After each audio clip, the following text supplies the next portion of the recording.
What's up, my friends in the film fandom, wherever you may be and however you may be watching? Thank you so much for giving us just a little bit of your time. Different song to start because I forgot to load my usual song onto this thing. And I forgot to turn down my iPad, apparently. So, yeah, I've just been a train wreck this whole damn day. Nonetheless, I'm here to talk about one of the coolest movies. And yes, Jeremy, I know it's a 90s movie, but I've said many, many times that the 90s, one of the things they did well was small productions like this. The independent filmmaking of the 90s was actually quite good, much better than it has been since the 2000s. Well, no, 2000s were not bad, but I mean, the 90s. I mean, David Linklater, doing this stuff like Days to Confuse and things like that. All fantastic fucking movies, low budget movies. Kevin Smith got his start, of course. So the 90s were great for low budget young filmmakers, and we're going to talk about one of the ones that of all the independent film that came out in the 90s. This has got to be top 5, if not top 3. I mean, there's an argument to be made for it anywhere in that area. And I'm very happy to have my good friends here to talk about it, especially my other Irish brother, my other saint, to all of this craziness. My ever life mate Jeremy. What's up, brother? Well, happy early St. Patrick's Day. Everyone's Irish tonight. I'm actually part Irish. It's the part that comes out every time this year when I get to drink a lot, and that's my excuse. And then of course, so I wonder, does that make Tex the dad? Kind of. He's got the maybe. We all own guns, so that's fair. Yeah. I didn't pay the extra money for the pew pew silencer though, so can't be as cool. Suppressors are expensive, but and of course with us joining us the faceless voice tonight because he is nursing a little bit of an injury. The shape from Lone Star State, my man Tex. What's up, brother? I hurt my back on Sunday. I haven't had a drop of alcohol in 4 days, and I want to just end the world. I got to be real honest with you. Whoever said sobriety is for winners was a liar. They need to reevaluate their life. But I said AA is for winners. Hey, you have no idea. I talked to Cora about this earlier, but life sucks right now. Either way, I'm hoping this brightens up my day a little bit. And here to review this 90s movie that I know Jeremy probably jerks it to because, 90s movie, yay. But, let's do this. I forgot. I have my hat. I forgot about that from the Celtic Fest. I would if I could have just gone in there and dug out my one that is signed by a Gaelic Storm, and that could have been the most Irish fucking thing I wear today. But this is my replacement. One quick observation before we start. There's 2 white guys and a Mexican reviewing this. I find that very fitting, considering they had a Scottish guy and 2 white guys playing Irishmen in this movie. I find that somehow that fits very well. I did find that observation kind of. Wait till we get to the second one. It's Billy Connolly, though. I think we can give him a pass and a very young Norman Reedus. I know. It's just these are the things that come to my head as I watch film. So what you gonna do? Yeah, wait till we get to the second one when the Mexican joins the fray and starts. I was like, to be fair, there is a Mexican. Canonically, there is a Mexican. It's those sneaky Mexican Irishes, the ones you really got to watch out for, hopping across the border and whatnot. Spoiler alert: the quote on the bottom of my under my name for the next movie will be "Who ordered the whoop ass fajitas?" I was like, please do whoop ass fajitas. Who ordered the fajitas? Hey, you don't know this movie look gay? Like, come on. Look like you've seen one up close. You might have seen one up close. But look at now, for those of you who don't know, it's like when me and Jeremy talk in our daily lives, we talk mostly in movie quotes. And there's like 3 or 4 different movies that like is the root of our little language between us and our circle. This is one of them. Yeah. This is one of the movies that we tend to quote a lot. The second one's not my favorite quotes at all in it. I was like, is it fuck you, I know shit? Because like that's the second one's got some good lines like fuck you, I know shit. Oh, there went Tex. He already got taken out. Back of the head. Yeah. The assassin guy got him. But came in through the fucking ceiling. That was over. While Tex is reestablishing his connection, let's discuss what movie we're going into tonight. That will be the Boondock Saints. It is a 1999 American vigilante action thriller film written and directed by Troy Duffy in his feature directorial debut. It stars Willem Dafoe, Sean Patrick Flanery, Norman Reedus, David Della Rocco, and Billy Connolly. The film follows Irish fraternal twin brothers Connor and Murphy MacManus, who become vigilantes after killing 2 members of the Russian mafia in self-defense. After both experience an epiphany, the twins, together with their best friend, funny man Rocco, set out on a mission to rid Boston of the criminal underworld in the name of God, all while being pursued by the FBI special agent Paul Smecker, played by Willem Dafoe. The theatrical release of the Boondock Saints was significantly affected by the Columbine High School shooting, which had taken place just 2 weeks before test screenings. Amidst concerns that the film would inspire copycat crimes, it was given a limited release in only 5 theaters across the United States on January 21st of 2000. Consequently, the film was a box office failure and received negative reviews from critics. The criticism aimed at its perceived glorification of vigilante justice and violence. Despite this, the Boondock Saints became a cult classic through word of mouth and its home video release, ultimately grossing about $50 million in sales against a budget of about $6 million. The successful 2006 theatrical re-release led to a sequel, Boondock Saints 2 All Saints Day, which was released in 2009, with Flanery, Reedus, Connolly, and Rocco all reprising their roles, and Dafoe making an uncredited cameo appearance. A third film is currently in development. I don't know what stage of development, with Duffy, Flanery, and Reedus expected to return. When that comes out, I don't know. I'm not holding my breath waiting, but it's got to come back. It's got to come out soon because I'm dying to see it. I know Jeremy is too. Mm-hmm. But let's get some quick thoughts about it. Now that Tex has returned, I'll go to you, Tex. Give me some of your quick thoughts on this movie. Yeah, this movie's a big deal for a lot of people.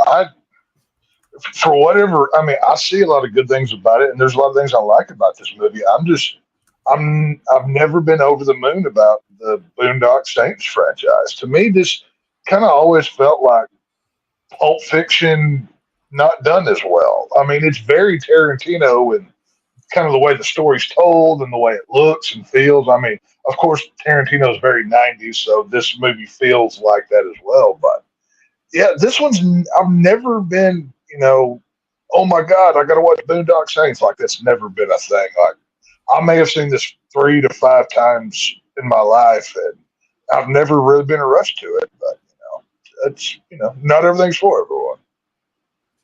Yeah, Jeremy, I know you and I are going to be the ones that gush about this movie in the course of the next hour and a half or so. Give me some of your quick thoughts on Boondock Saints. Yeah, I think I watch this about 3 to 5 times a year, probably. Because certain movies, now I'm starting to get to do like double features. I'll watch certain movies on like certain holidays, like Independence Day and like The Patriot, right? On July, I do that. 4th. I have a schedule just like that. I get you. Yeah. So this is obviously coming up. This is one that I also do. I do double feature, which I mean, soon is about to be a marathon whenever 3 comes out of Boondock Saints and Boondock Saints 2 All Saints Day. I love this movie. I think it's kind of how I discovered it. I think somebody that I worked with, actually, Frank, you might know, was the place where we met. Actually, a guy back there had like the movie just sitting on like his little desk with his laptop, and he came in like wearing shades and shit, and I was just like, "Wait, what is this movie?" And he let me borrow it. I was like, "Whoa, okay, this is a fun movie. I like that." Yeah, like Frank said, there's so many things that we quote, and this is one of those movies. I'm very jealous because if you can see in the background there, Frank has that lamp that I've wanted for so long. I saw it in the store so many times when I was like in my early 20s. I'm like, oh, I'll buy it. And it's just gone. And I was always really jealous he has the Boondock Saints lamp back there. But the internet is a wonderful thing, so maybe I'll scrounge one up somewhere. Yeah, I'm ready for this, man. Hey, Norman Reedus isn't doing anything except for, I guess, that Daryl show. So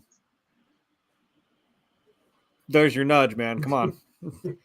Let's make this happen. And he's still, like I said, I also watched Ride with Norman Reedus. He did one, I think the last time I saw him, like a season or two, last season or season before, he did an episode with Sean Patrick Flanery. Like, they're still really good friends to this day. Like, they hung out, shot guns, and just rode bikes. And I was like, yeah, there's Boondock Saints 3. Come on, it's right there. You guys still got it.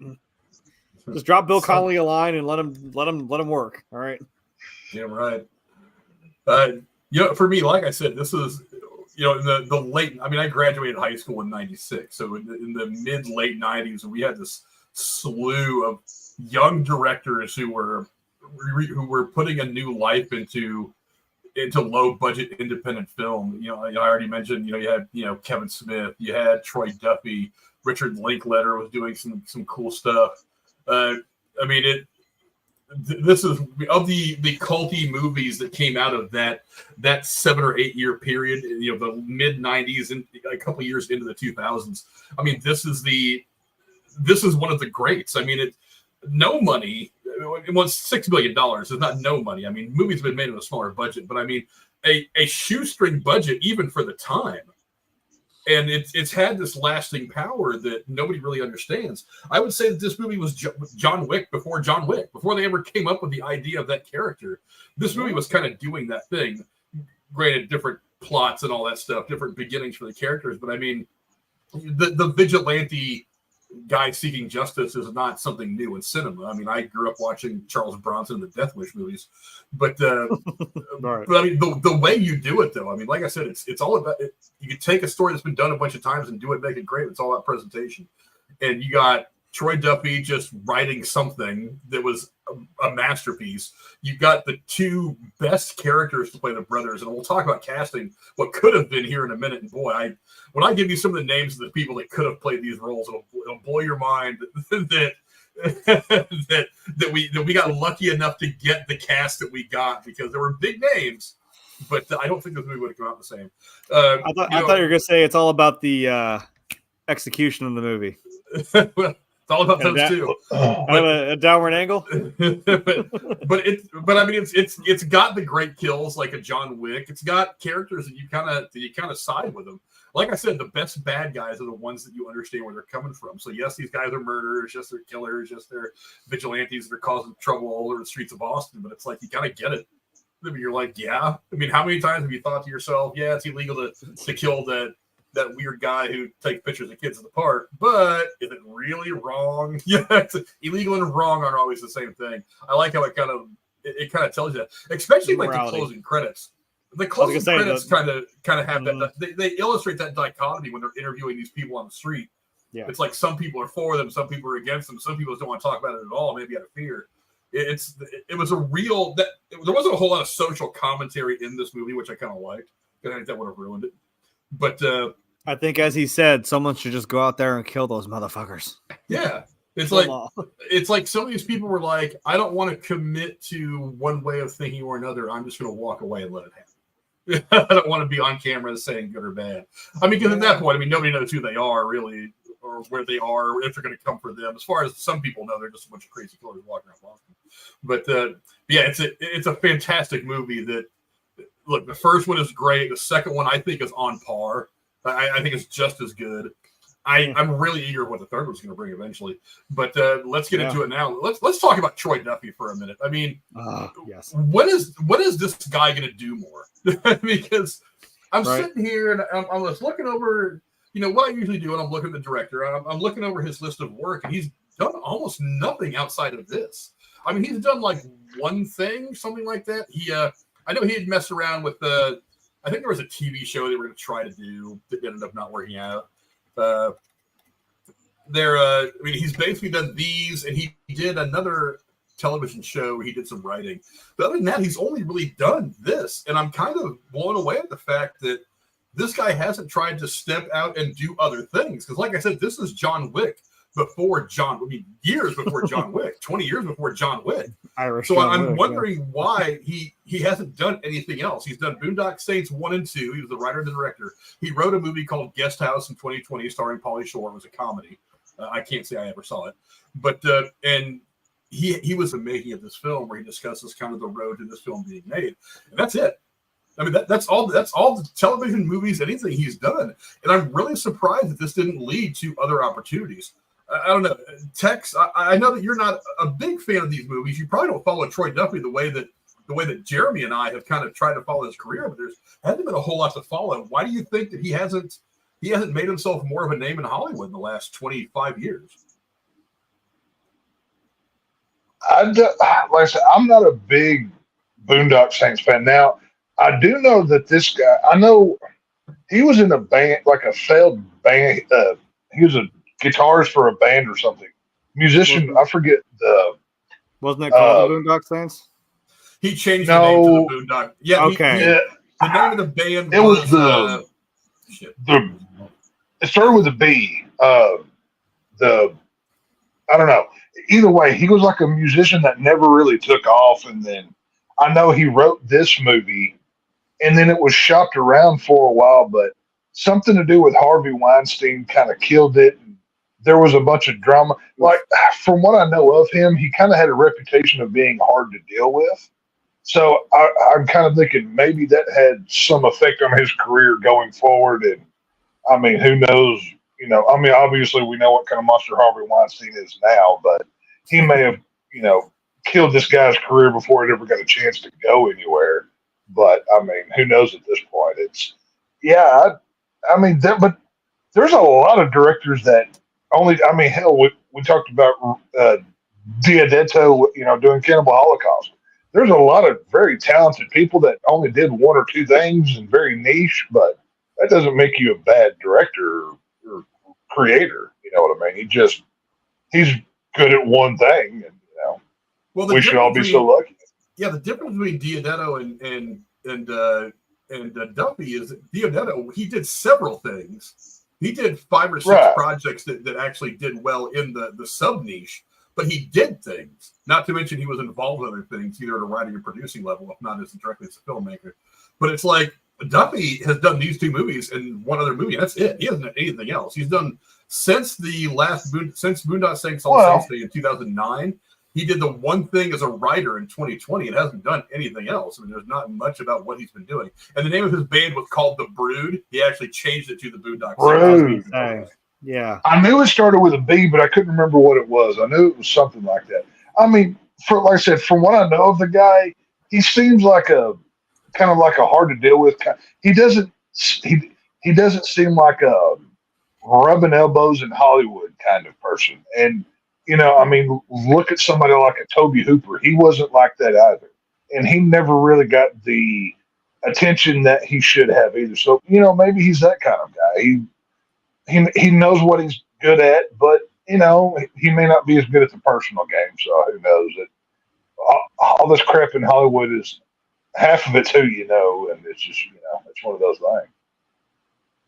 Yeah, I don't know. Jeremy, what do you think? What do you think the reason is that Duffy hasn't been involved in more productions over the years? Well, it could be like Tex said. I mean, if you're not that kind of guy, I mean, yeah, just it's part of who you know and who you're in bed with, sometimes literally. But maybe just not that kind of guy. And it's like, well, it's not really going to go anywhere. But to be fair, what he has done, which, you know, what he gave us was these 2 movies. I mean, yeah, I guess initially it just didn't really take off, but sometimes that's the, you know, that's the way some of this works. That's how art works. Like, you know, the artist could be long dead for 200 years and someone just looks at it and cocks her head to the side and thinks, you know, maybe that's actually not too bad. And then, you know, that we're not that far where it's like, you know, we're going to appreciate Michelangelo after, you know, long after his fucking death, or Van Gogh. But, at least he knows what he's made, and you know it obviously was, I guess, in the end successful and has garnished a pretty big following. Like when you guys were saying it, I was kind of thinking of, like, you know, when we talked about, again, also the same year this movie came out, we talked about The Matrix. When you think about the Wachowskis, I'm like, well, if I said that, even if you just didn't know, all you'd probably really remember is The Matrix. But they have done other things. But it just didn't, you know, I wouldn't jump to that first. I would, you know, I'd go right to The Matrix. And in Duffy's case, right to the Boondock Saints.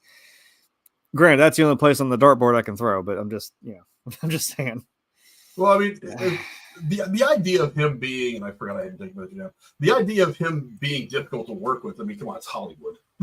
Yeah, I'm like, well, yeah.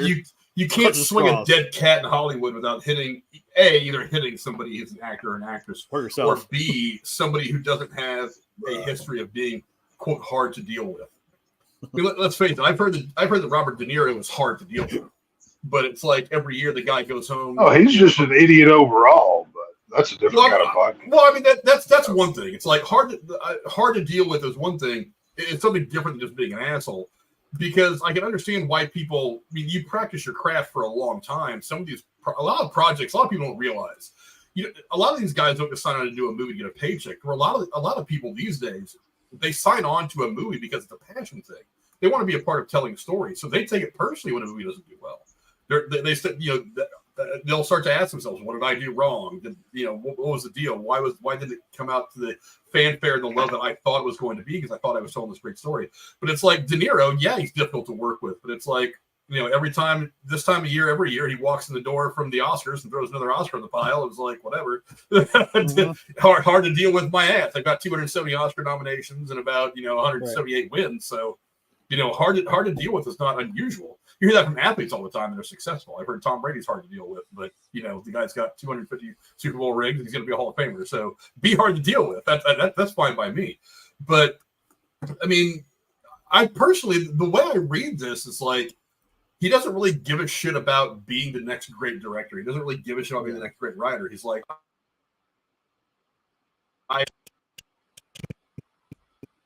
about the story that I'm putting out, and maybe he hasn't found something outside of the Boondock Saints universe that he really feels passionate about putting out there. I mean, look, some guys they kind of stick to one thing. Jesus Christ, when has Vin Diesel done a movie that wasn't a Fast and Furious movie? I mean, well, he's been doing that for the last 20 fucking years. So, well, since the first one came out, he's done like 3 movies that aren't in the Fast and Furious franchise. Everything else is Fast and Furious. He's passionate about those things, despite the fact the last couple of suck so bad. He's passionate about it. So, I mean, say what you want. When it comes to Vin Diesel, say what you want. He may be the smartest guy in Hollywood because he now makes a fortune saying, "I am Groot. I am Groot. I am Groot. I am Groot." He just repeats 3 words over and over again and gets a gigantic paycheck. Give me that job. I will do that right now. But everything he's done in Marvel over the last 8 or 10 years has been better than anything he's done in the Fast and Furious movies. He's more entertaining saying "I am Groot" than he is out there going "family." Well, maybe hold on. So maybe this series of Fast and the Furious should end like Dom, like take it back to the first movie. Dom goes to race the fucking train again, and then he spins out of control like the first movie. He smacks right into a fucking tree, hits his head so hard he gets a concussion, and all he can muster out is Groot. Just end it right there. Hang on. In that last Fast and Furious, they did go to space.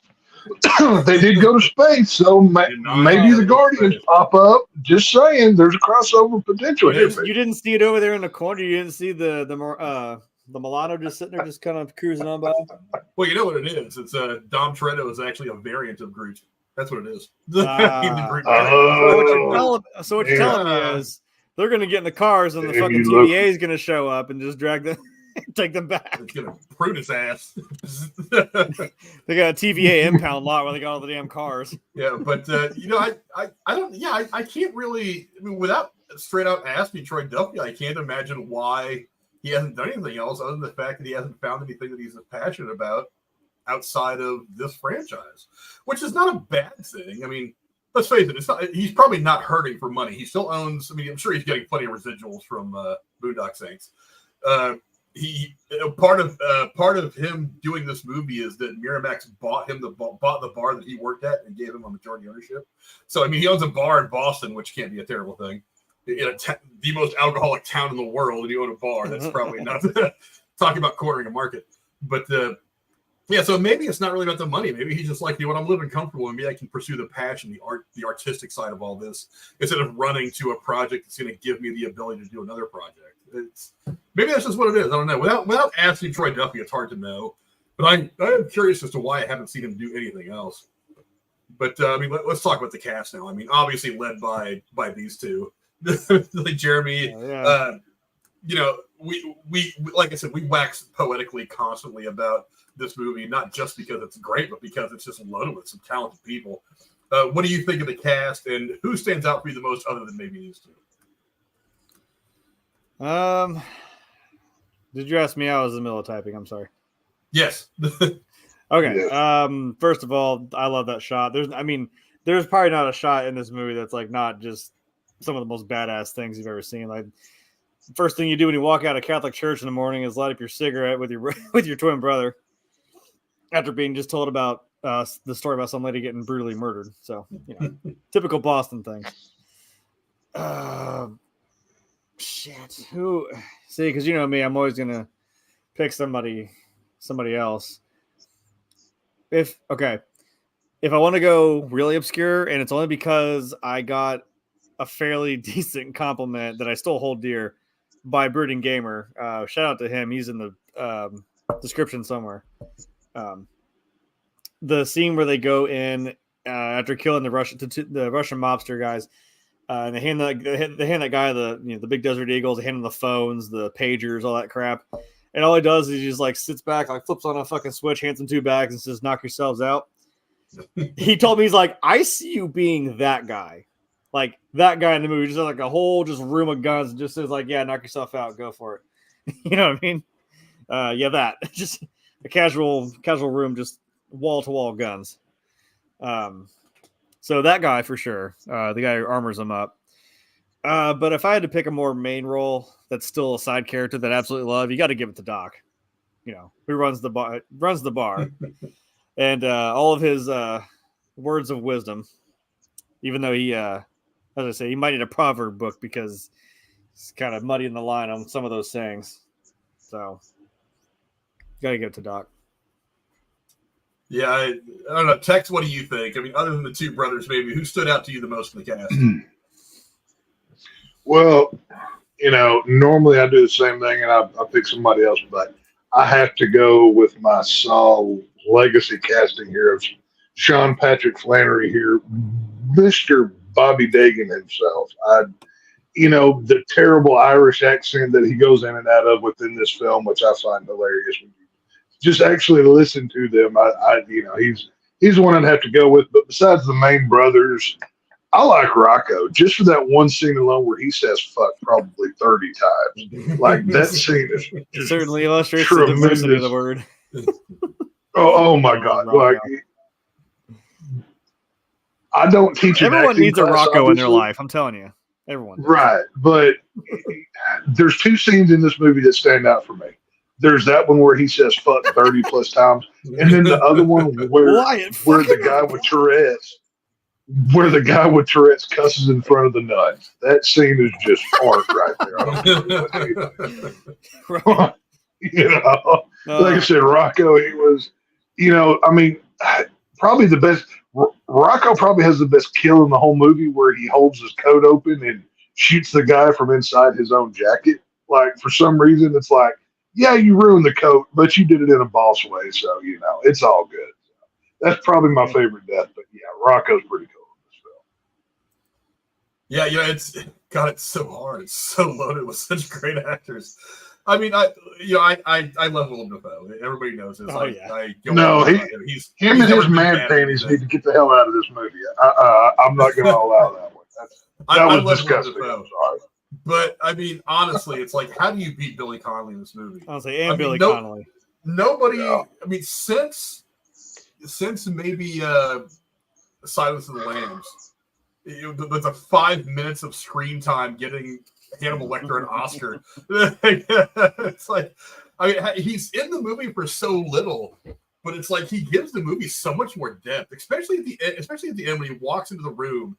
And the boys are there, and and he repeats the prayer with them, and they realize who he really is. Mm-hmm. It's like that was a great reveal. I love that moment. I mean, you wouldn't expect such a great reveal out of a movie like this, but it really is. It really is one of those. It's a moment that just takes you back. I mean, it really just knocks you off your balance, and you're like, whoa, wait a minute. It's almost like one of those Luke, I am your father moments. It was just fantastic, and then. The way that he kind of not handles the boys, but the way he guides them for the rest of the movie. It's like if they were missing one aspect of what they were doing for this entire movie, it was having somebody like Billy Connolly there to kind of help, to be their North Star.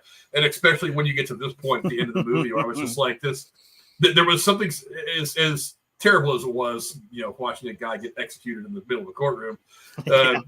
On the face of it, I understand how that sounds, but there is something very beautiful and poetic kind of about that moment when it's all 3 of them there. It's just like, wow, it was moving. And once again, these guys aren't people who just decided to start killing one day because they were angry. They didn't get hugged enough as a child. It's like these are people that are in their that are in their neighborhoods that are like, we really do love this place in a way that can't be, put into words. And there are people here that are trying to sully this place, and I'm tired of it. So if police can't or won't, for whatever reason, take care of things, we're going to take care of things out of love for this place and love for the people in the community, not, because we're just assholes. And Billy Connolly was fantastic in this. Made even better by the fact that he came up as a stand-up comedian. You ever watching Billy Connolly stand-up? Oh, my God, yes. Billy Connolly stand-up is actually really funny. If you've never seen it, you should go on YouTube and find it. He's super fucking hilarious. Yeah. And he even said one of the things that attracted him to do this is the fact that it wasn't a very funny role. And one of the, I don't know if I have it in my trivia or not, but one of the reasons they gave him the cigar is because he was smiling throughout the entire production, and Duffy was like, "Stop smiling, you're a murderous asshole." But he kept smiling because he was enjoying it so much. That's why they put the cigar in his mouth. Because, but he looks like a badass. So I mean, hey, it works. Because they were just like, we got to stop him from. So he said, "Stop having so much fun. Stop having so much fun killing people." But this dude got strapped up with 6 fucking pistols on his little vest. I'm like, come on, how do you not have fun with that? I want a vest like that really bad, and I want enough guns to fit in that vest. But what if it was just one guy with 6 guns? That's what I'm saying. It's like, don't, you sound stupid. Let me do the thinking, huh? Right. The one time he was right. Yeah, really. But it was just Billy Connolly is just so good. I remember watching him back in the '80s when he was in the Head of the Class. I don't know if you guys ever saw that or not.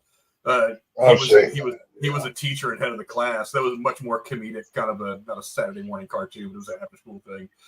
He was good in that too. So it's like watching him go from that to this. I was like, holy shit! Talk about range. It's like that was some of the best shit I've ever seen. But let's go into the plot now. Obviously, revenge, taking care of all the Russian mobsters that have kind of turned Boston upside down. They kind of stumble across it by accident. The fact that they can go around and take care of all these mobsters that are screwing up the streets. Jeremy, what do you think of the plot? Is there anything you would have changed about this? No. Like I said, I love this movie. I love the way, I think what I was going to say is I love the way that it plays out, especially with that picture right there. Like, as it's starting to meld together, it's like, I love that, like, they're acting out like what's happening in Willem Dafoe's character, Agent Smecker, is sitting there explaining, like, okay, so this is what happened. Here's, they came in through here. They ended up doing this. Something went wrong here. You know what I mean?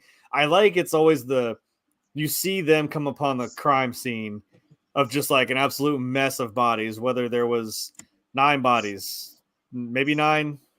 Maybe you forgot one behind the couch. I don't know. 9? Yeah, there's people everywhere. And then you're like, okay, so how did this go sideways? And then they kind of figure it out. And then you flash back and you see what really happened. And, like I said, then eventually it comes together in a very cool choreographed scene with Willem Dafoe, just like narrating the whole thing. So it's kind of a cool, even just like a crime movie. You think about, like I said, it's always seeing the after and then seeing what happened. That's always kind of fun. And they did that in the sequel too, which was pretty awesome. So kept the same kind of formula, because it worked. Yeah, I realized when watching this again yesterday, it's got shades of Usual Suspects in it. Yeah, how the way they they form the story and help explain it to you like in parts. And then at the end, they give you that big exposition dump where it's like, oh, okay. And they use the Smecker character to do that, which is pretty cool. And it all works. As brilliantly put by the funny man, we could kill everyone. Like me, I know everyone. I know where they go. I know where they sleep. I know where they eat. So it's a match made in heaven with these 3 guys and then the 2 guys and their dad. So, it all works out. And also a shout out, because even though you might be having some shades of Harvey Weinstein, but Ron Jeremy's in this movie. And let's not forget that he died doing what he does best. And I'll just say that if you haven't seen the movie, if you haven't seen it, I don't know what's wrong with you. I don't know why I'm going to say spoiler alert for a movie that's almost like 25 years old. But however, that is some of the funniest shit that I've ever seen. It's the manner in which that Ron Jeremy dies. So, Troy Duffy said it. I think at a con or something like that, or some interview. He said said he cast Ron Jeremy because he wanted people like couples to sit and watch this movie and to wonder if the other person knew who that person was or something like that to make watching it with your boyfriend or girlfriend, your significant other, uncomfortable. Because Wow. but let's face it though. I mean, Ron Jeremy, he's one of the few people that is. There's only really 3 people that I can think of that have transcended porn and gone into the mainstream. Well, maybe 4 that have gone to the mainstream. Their names have become synonymous as entertainers, not just as pornographers. So I mean, so that means part 3 should have Sasha Grey in it because she does actually do like movies, because that would be pretty funny. I mean, Tracy Lords transferred into movies. Mm-hmm. Is the one girl that was in Boogie Nights. Well, I was gonna say Jenna Jameson didn't. She was just still, but she's one of the big names. You know what I mean? No, y'all. If y'all want to talk about porn actresses coming into regular film, how can y'all talk? One of my top 10 films ever, Zombie Strippers. It's got Jenna Jameson, multiple other porn stars. Robert Englund's in it. I mean, this is a tremendous film that we should review, but we probably won't because it's not a whatever. But either way, go check out Zombie Strippers with Jenna Jameson. There's a very interesting scene where pool balls get used to kill zombies, and I'll leave that up to your imagination. You can probably figure it out from here. But Nina Hartley is who I was thinking of. She played Little Bill's wife in Boogie Nights. I was like, to be fair, someone got killed with a pool cue in this movie too. So, oh yeah, well, the way Jenna does it is a little more creative. Well, I know it's not with her God-given abilities, but it's all good. So. Yeah, like I mean, I saw like it'd be a fun movie to do if we did Would You Rather. Like I said, that had Sasha Grey in it, post adult pornography films, and it's like, hang on, wait. The last 2 movies we did have starred porn stars. There was the guy from Cannibal Holocaust, and then Ron Jeremy. Holy crap, we're 2 in a row here, guys. Well, Boogie Nights has got to be up at some point. Honestly, I would have reviewed that a long time ago, but it's really hard to find that movie on. There you go. Where it's not behind a paywall, which pisses me off because I actually do the movies then. Yeah. But the cast is great all around in this movie. But Ron Jeremy, I mean, look, he's an entertaining guy. He's been in a lot of things other than porn. He's made cameos in a bunch of weird shit, and it just kind of his presence is unique. He's in a lot of. He's a unique looking dude. You're like, oh, I know who that is. Like you've seen him. Yeah. If you want to see Ron Jeremy act, go watch any of the Trauma films from like the 90s on. Lloyd Kaufman is a friend of Ron, or he was a friend of Ron Jeremy. Uncle Lloyd from Trauma Studios. He's in a ton of those movies. I mean, he's not playing any like Oscar-winning parts, but he's got a, he had a good little acting career going until he got a, legal problem. But got in trouble, yeah. He did have a career. Yeah, I'm reading about Ron Jeremy. He went to Queens College, where he majored in theater and education as an undergraduate and completed his master's degree. Damn. How he got into porn, I really don't know. Kind of a well, that's an interesting turn of events. I guess he said, well, it's time to go to work. I can either use what God gave me or this brain that I built in college. I'll just go with what God gave me. So let's go. So, can't really blame the guy. So what you gonna do? He was an extra in Ghostbusters. But the first one? I didn't know that. I don't know. I'm just reading some of his stuff. I mean, his non-pornographic appearances, which it's quite a few actually. But let's see. He was a special he worked as a special consultant for the '86 film 9.5 Weeks. Really, that's weird. Yeah, that's not anything I would have expected him to be in. The 1986 horror film They Bite, which I never heard of. Let's see. In a role making a film within a film. I can't imagine what that film was. He was a consultant on Boogie Nights, which, whatever. The movie The Chase, small cameo as a cameraman, ABC Children. He played Monster Blisterface in ABC's children's show Bone Chillers. Okay. That's it. Then Boondock Saints, then 2002 Spun, which I've never heard of. See Zombiegeddon, which I've never heard of. He was an extra in Ghostbusters, played a male strip club announcer in Detroit Rock City. That I knew. Cameo in Killing Zoe. Orgasm. He was in Orgasmo. It's a really funny movie. I haven't seen that movie in years. Let's see. He was the subject of a documentary. I've heard of it. Let's see. He was featured in the music video "The Plot to Bomb the Panhandle" by A Day to Remember in 2007. Let's see. He has a cameo in Crank. It was Crank 2, the sequel. Crank is an awesome movie with Jason Statham in it and Dwight Yoakam and Amy Smart. That is one of the best 2000s era action films. It's just a gnarly movie. That's one we should do at some point as well. I really enjoy that. In 1980, Jeremy competed on the game show Wheel of Fortune using his real last name, Ron Hyatt. Among his winnings was a trip to Mazatlan. That's fucking hilarious. I had no idea. Did he spin the wheel with his 3-foot dong though? Because if he didn't do that, I'm not interested. If we're lucky. That's let's see. He was on The Surreal Life on TV, which I never watched. I know what it's about. He did some stuff on Chappelle's Show, which I knew about. He made appearances on Penn and Teller's Bullshit. Another reason why you guys should just go watch that show somewhere. It's fucking amazing. In the episodes regarding penis enlargement circumcisions, of course. A reality show called The Farm. Brief cameo on Lewis Black's Root of All Evil. It's a short skip that he had. He's been in Robot Chicken. Let's see. Blah, blah, blah. He voiced his own character on Family Guy. Let's see. That's the one where Brian does Hollywood, where he goes and makes porn in Hollywood. Right. He was the guy. Yeah, he was actually in that movie. Let's see. Blah, blah, blah. Yeah, a bunch of other stuff. Chappelle Show. He did stuff with Anthony Bourdain. He was in an episode of News Radio.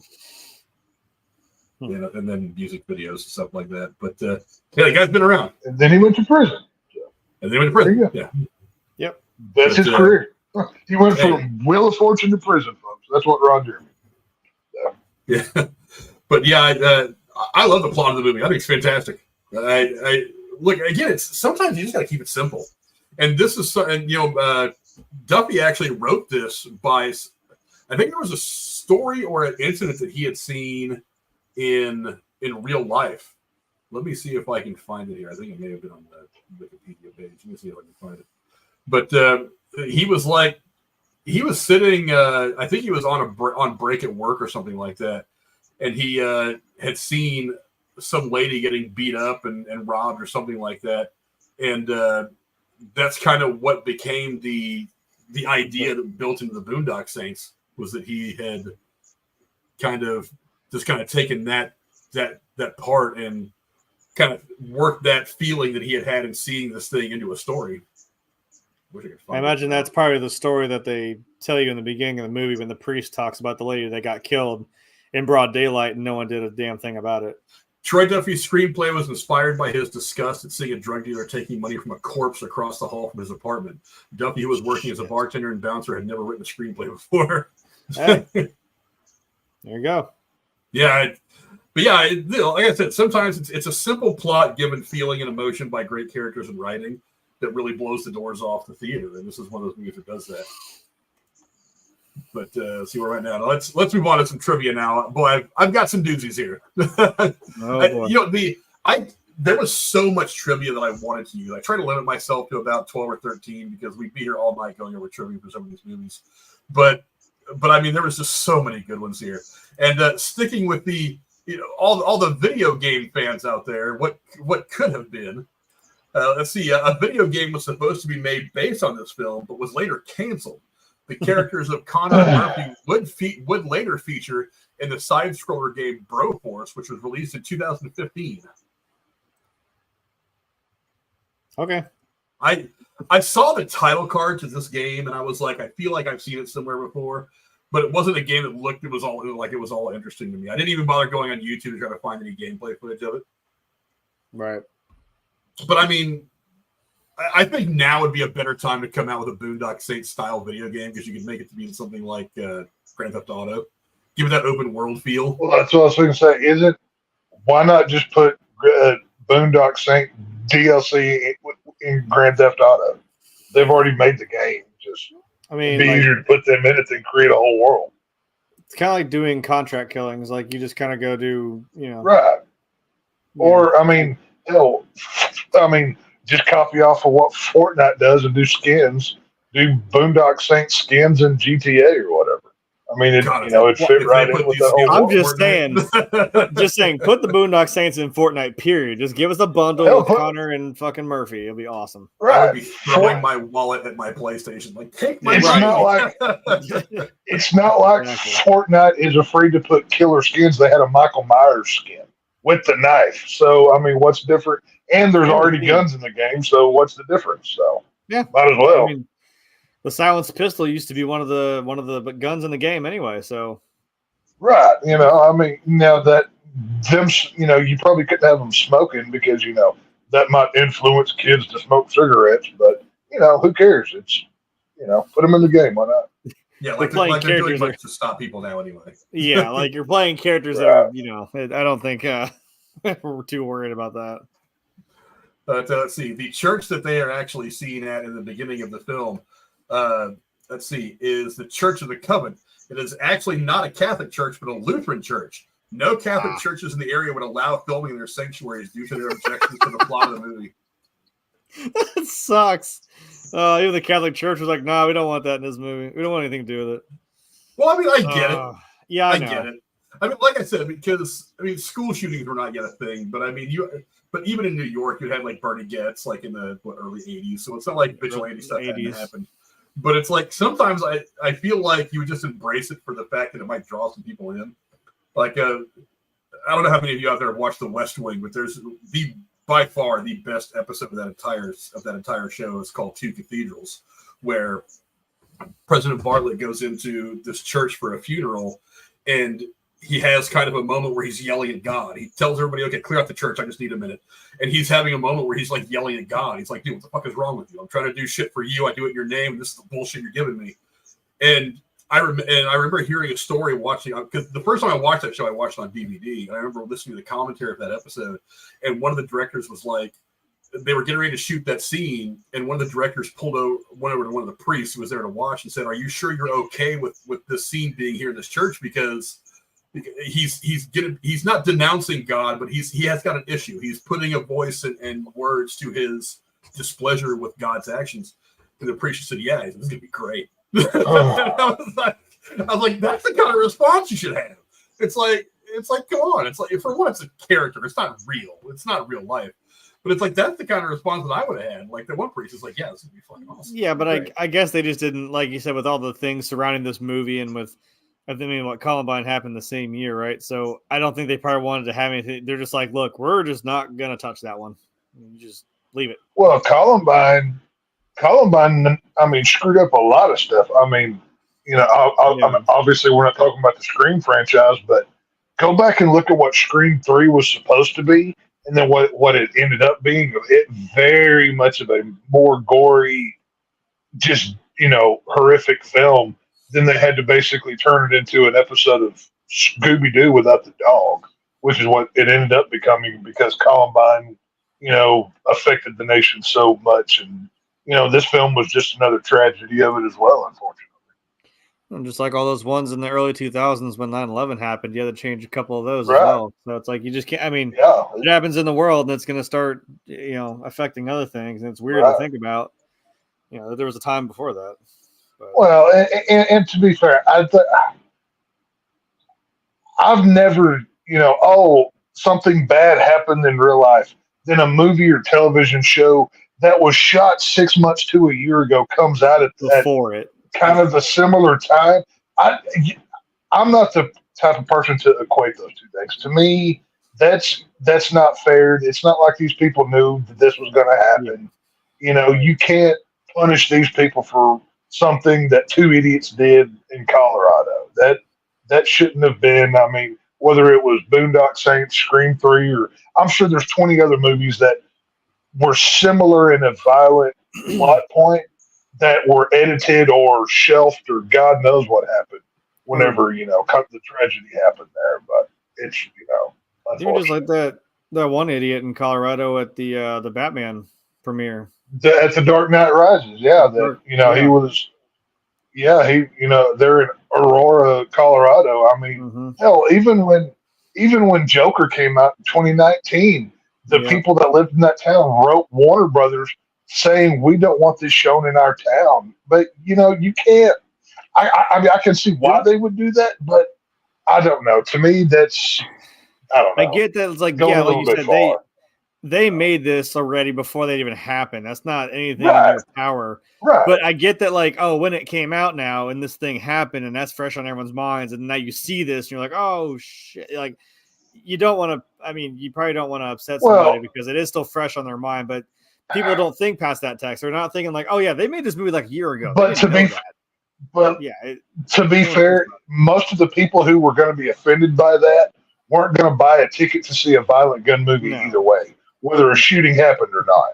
So it's like asking the little old 85-year-old church lady if she's going to go see the next Friday the 13th movie. She's not going either way. So it's kind of a moot point, but it's whatever. Yeah. You never know. Maybe she was a fan back in the 70s and 80s of the horror genre. So maybe you say Friday the 13th to some 70, 80-year-old are like, yeah, I remember being there. And I watched the first one. When Texas Chainsaw first hit the theater. Yeah, I was there. I want to sit and have a beer with that person, that little old lady that was there on opening night of Texas Chainsaw Massacre. Hell I want to have that conversation with somebody and be like, what was it like? Tell me what it was like to be in the theater. See it for the first time. Oh, dude. If I ever get a time machine, the first thing I'm doing is going back to 1974 to a drive-in just to watch Texas Chainsaw Massacre. That's the first thing I'm doing. You bet your sweet ass. But we'll see if. All right, I'll go gas up the DeLorean. Jesus Christ. Come on, Doc, let's go. I'll leave it right on the screen we're on now for the next piece of trivia. The tattoo that Connor has on his left hand and index finger says Veritas, which is Latin for truth. Murphy also has a tattoo in the same place, but on his right hand it says Equitas, which is Latin for justice or equality. Hell yeah. I was like, as much now, I was going to say, I'm like, I would like to have one of their tattoos. I would not necessarily do that because hand tattoos do not age well. Because I like that those look kind of like, like they were probably done in someone's, basement, some guy that you met for like 2 months ago. Or in a prison. They look like prison tattoos. Yeah.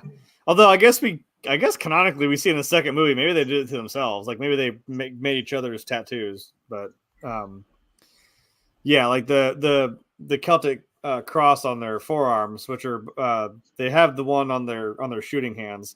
It's like one's got on the left, one's got on the right, and then they have that on their trigger fingers. So visually, that is it's cool as shit. I love their tattoos. They got matching all except for I think the ones on their hands.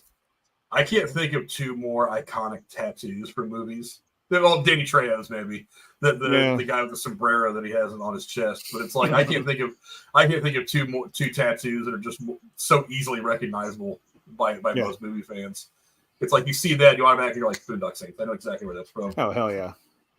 But I love those tattoos. They're fantastic. Let's see. I already did that one. Or maybe what I should do is get two matching Beretta 9s, and then one should say that, and the other one should say, just have them put it on the slide. Yeah, put it on the slide. That'd be pretty cool. That'd be pretty cool. Yeah. Let's see. Do you guys want to know what could have been? Here's where you start talking about some casting. Troy Duffy actually flew to New York City to meet with Ewan McGregor and offered him one of the lead roles. And at night out, Duffy got drunk and they got into an argument over the death penalty, and McGregor passed on the movie. This led to Miramax Film putting the movie in turnaround, which is essentially putting it on hold. Hang on, wait. So he got an argument with Obi-Wan Kenobi. Like, okay, who was pro and who was against the death penalty? Didn't say. Oh, I feel like I want to say that Troy Duffy was probably for it, given how he was probably this movie. Considering he wrote this, I would say he's trying to take the moral high ground. Yeah. Right. I mean, the guy that wrote the movie about Catholic serial killers, he's probably okay with putting somebody down. Just saying, but probably fine with it. And Ewan McGregor's Scottish, right? Or is he English? Is he Scottish or British? He's Scottish. He's Scottish, yeah. I don't know what it is. So I was gonna say, I mean, at least he's look.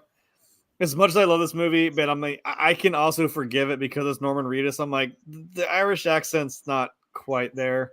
No, dude. Okay, I love Daryl. Walking Dead. I love Daryl, but like Daryl's fine, but I preferred his brother Merle. Merle's the greatest character in all The Walking Dead. But that's being said, Norman Reedus' Irish accent. Go back and watch the scene where he's yelling at his brother and then walks out of the room. He goes in and out of that accent like 3 times in that one scene. It's actually pretty funny to listen to. But it's and I think Sean Patrick Flanery's American. I think. He's American. As far as I know. Well, but that's the thing is he fucking kills that actor. I can believe that he's actually. Yeah. I think that's where I think that's where he was at. I think he was better at it than Norman was, but yeah, they're both American, and then the dad was Scottish. That's what I was saying earlier at the beginning of the show. Like, it's funny they picked the complete opposite thing. Well, I'm saying if you would have had Ewan McGregor, at least you would have had someone who's Scottish and probably could have very easily done that accent. I'm just like, I can overlook it. I know it's bad, but I'm like, man, just Norman Reedus doesn't do very well with that accent. They were just a different kind of white person. It's not, I'm fine with that. It's whatever. They're just a different kind of white. What you gonna do? I think, like I said, when I watched that ride with Norman Reedus, I think like Sean Patrick Flanery lives in like fucking Texas. So I'm like, now this dude. I've never seen Boondock Saints 2. The fact that we're getting a Mexican Irishman actually has me excited. I got to be honest with you. That perked my interest up to actually see that film. So we'll see how that goes next week. I think I know Frank's probably excited for an additional cast member in the sequel that I'm sure Tex might like too. So I'll just leave it at that. That'll obviously we'll talk about that next week. That one will be a first watch for me. I've never delved into that. Freaking John Bender from Breakfast Club is in it, so there's that in the sequel. Okay. Yeah, interesting. The girl from Dexter's wife, she's in it. And she's she has by far the best line in that entire fucking movie. I don't even mean by a little. I mean by a lot. Yeah. When she first rolls up on scene, I'm pretty sure I know what he's talking about too. Oh yeah. It's like I was enjoying the movie up to that point. Then I was like, oh yeah, I am balls deep in this now. She was such a great addition to the movie. You'll see it when you get there, Tex. You'll see it when you get there. You will love her interaction, the way she controls the entire fucking movie when she walks in. It is so damn funny. Oh man. It'll like I said, I'm looking forward to it. It'll be a first timer for me. So. But the prison where maximum security prison in which El Duce, played by Sir Billy Connolly, is being held is actually the old Suffolk County Jail in Boston, which strangely enough is now a 4-star hotel. So it's still a prison? Yeah. Former prison is now, of course, it's like in Boston. It's like that's a very Boston-y thing. If I'd heard that from anywhere else in the country, except for maybe New York, I'd have said, yeah, that's weird. But I was like, no, for some reason, Boston or New York, that kind of thing makes sense. That kind of thing tracks. Part of me wants to go stay there now. That would be kind of awesome. Part of me wants to take a trip to Boston just to stay a night there. I think it'd be fun as shit. There is nothing I need to see in Boston. I'm good. I want to Boston. I mean, if you want to stay in an actual prison, Tex, you can come up here and we can go stay at the Mansfield prison, which is the Shawshank Redemption prison. They'll let you stay overnight. Oh yeah, no. Whenever I was there's a YouTube channel which I forget the name of it, but they go to like haunted locations. There's a lot of haunted crap up in y'all's neck of the woods. That whenever I finally make my way up there and hang out, we are definitely going to. By the way, so I've got a list. Trust me, I've got a couple of places that I'm like, okay, Tex needs to go here. He needs to do this. I am requiring. It is going to be a field trip for the whole channel. Gamer's going to be there. We're getting Rachel. We're all going to be in the same room at the same time. It's gonna be awesome. Right. We're going to do it. Get just hammered shitless on just gobs of alcohol and go find the paranormal and record all of it. I do have to. I'm not going to say it on here, but I'll say it in the chat later. But in this other store that I was like, oh, Tex would enjoy this because there's a lot of like little like horror things, little horror merch characters. Yeah. Again, a whole wall of masks. The first one being a Rob Zombie mask, just like a Dracula Rob Zombie mask, like latex mask. And I was like, you would buy that bitch off the shelf, right? It's still there. I would. Someday I will get to hang out with Rob Zombie, and he will be so impressed with my fandom that he puts me in his next movie. That is going to happen. I will. He is going to bring back the Firefly family, and I will be I'll be like Captain Spaulding's son. That's going to be who I am in the film. So it's going to happen, baby. But we'll get there one day. That'd be awesome. But let's talk about what the music could have been like and why we didn't get some of this music in here that they wanted. It was Troy Duffy's original intention to have Led Zeppelin's When the Levee Breaks playing when Paul Smecker arrives in the early scenes. According to Duffy, they wanted roughly $17 million for the rights to 30 seconds.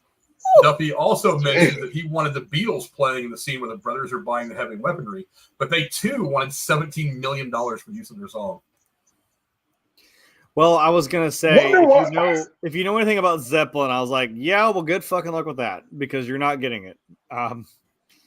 Jack Black had to literally beg for the Immigrant Song for School of Rock, and it luckily worked out. But I mean, no, they're not really ones to use the music. I wonder if like 17 is like an industry number. Like, okay, we've negotiated this out. Here is the line if you want this, or they just randomly threw out 17 just because they knew they couldn't afford it. Yeah, probably. That's it makes more sense, you know. Yeah, this guy's working with $6 million. Give him 17. Like, shit. Right. Right. We know these guys can't afford it. Just throw a number out. 55 million. That's our best. Take it or leave it. Whatever. There was another song. Let me see if I can find it real quick. That ironically enough, they wanted $17 million for. Let me see if I can dig it up real quick. It was Zeppelin, the Beatles, and somebody else. Let me see if I can find it because I thought it was interesting that like $17 million is the number for all these, and I was like, that's weird. Now maybe I don't know if there's a scale for things like this. That there might be that I'm just not aware of, not having ever Well, that's what I'm saying. Is there like a scale of okay? Because I mean, for like a Super Bowl commercial, it's like $3 million for 30 seconds or whatever. Is there like a scale within the music world of okay, if you want 25 seconds of Sweet Home Alabama because you're doing a movie in the 70s and that's the only song that they ever choose, it's X amount of dollars. Like, or is it just like a negotiable fee? I have no idea, but who knows? Yeah, I don't know either. I'll have to pull it up here in a second, but I'll move on to the next thing real quick if my computer wants to start working. Oh, good. I think I opened up too many pages, and my computer's like, "Whoa, calm the fuck down." It's like that, or these storms are about to kick our ass. I don't know. Lights were flickering a second ago. Yeah, they did here early a little bit too. Yeah, I was trying to be obvious about it. I was trying to be honest. I'm like, oh shit, the lights are flickering. But let me get to more trivia. I try to think up the trivia section of IMDb. Did I click on this thing the right way? Yes, I did. Let's see. The prayers that the brothers say before killing their victims is not from the Bible. It is something that Troy Duffy wrote specifically for the film, in which his dad helped. Nice. So I was gonna say I've either read the Bible. I mean, I grew up in Texas. You know that's kind of how life is. No, you can throw a rock and hit 5 churches where I live. It's just the way it is. Oh, yeah. But I've never quite heard that being preached to me, where I've never read it myself. I don't know which cut of the Bible that is, but I'd be interested to buy it if I found one. So it's his father and his father's before him's prayer. So thou shalt fuck up all the bad guys. Amen. It's like right. Boom. That's it. Put that in the Psalms or something. Put it either in the Psalms or in John. Either one of those books will work just fine. It'll just slide it in there. It'll be great. So. That was what I still have it, and it's one of my first posters I ever owned, and I put up in my apartment. And I did it because of this movie, because at the guy at the end, he's like, you're gonna go with some kids, you're gonna see Batman, Superman, and these Saints. I'm like, that's how I angled those posters in my room on purpose. But like, yeah, one of my first posters is just it's just like a blank white. It's this shot of them, like that kind of whited, like, negative of them pointing the guns, and then down the center is the whole prayer. And it's just a simple poster that I've had for 10 years now at least. It's one of my favorite, and like where I had it now, like I have it like in the hallway, and I actually knelt down and I'm like, okay, now slide it right there, tape it right there. It's got to be perfect, right to the back of my head. Sean Patrick Flanery, he got to do one of the coolest scenes in film history. He got to shoot across from Cool Guy Jigsaw with his backwards cap on. He got to be in that scene with him, signing that book that Jigsaw then threw the cover away from.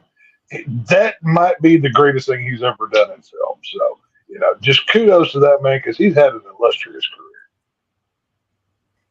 career. And he's is it jiu-jitsu or taekwondo that he does?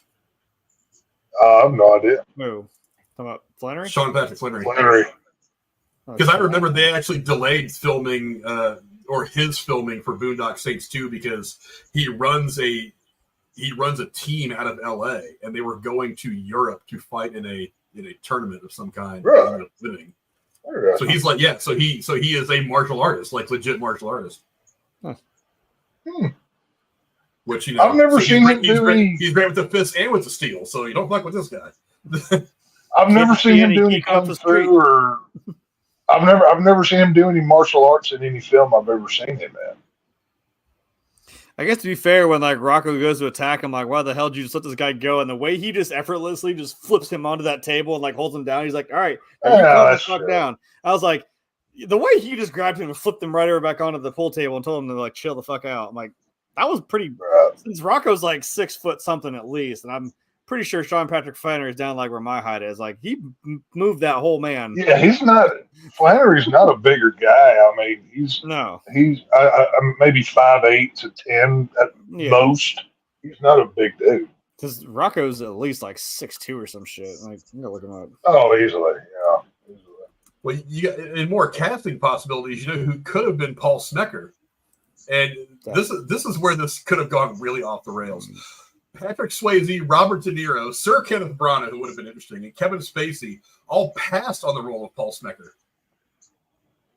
I'm sorry, I was looking up how tall David De La Rocco is. What? Patrick Swayze, Robert De Niro, Kenneth Branagh, and Kevin Spacey all passed on the role of Paul Smecker.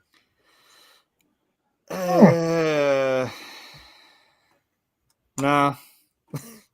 Next. I think we got the right. Because I'm looking at these names. Swayze could have been interesting. De Niro, I don't think would have worked. Kenneth Branagh, I love Branagh. Maybe I love him as a director more than I do as an actor, but he's still a fantastic actor. Rocco is 6 foot. Okay, I thought he was taller than that, but still, he's a tall dude. Spacey, I don't know. I think Spacey, all legal issues aside, I think Spacey's got some of the same kind of camera presence that Dafoe has. He can be equal parts nice and affable, and it's really just changing one muscle on his face, and he looks very deceitful and evil. Again, off camera stuff notwithstanding, but he's played a lot of really cool roles like that, where he goes from good guy to shady guy really, really easily. So I think Spacey would have been interesting. Patrick Swayze. Oh, the thing about Willem Dafoe is even when he's playing a good guy, like, okay, go look at his scene in American Psycho whenever he's in Patrick Bateman's office and he's kind of playing dumb. Like, one line, he's playing stupid, and then the next line he says, his face is completely different, and he's almost like he's setting up Bateman. And he goes back and forth like that, and then he kind of does that in this film as well.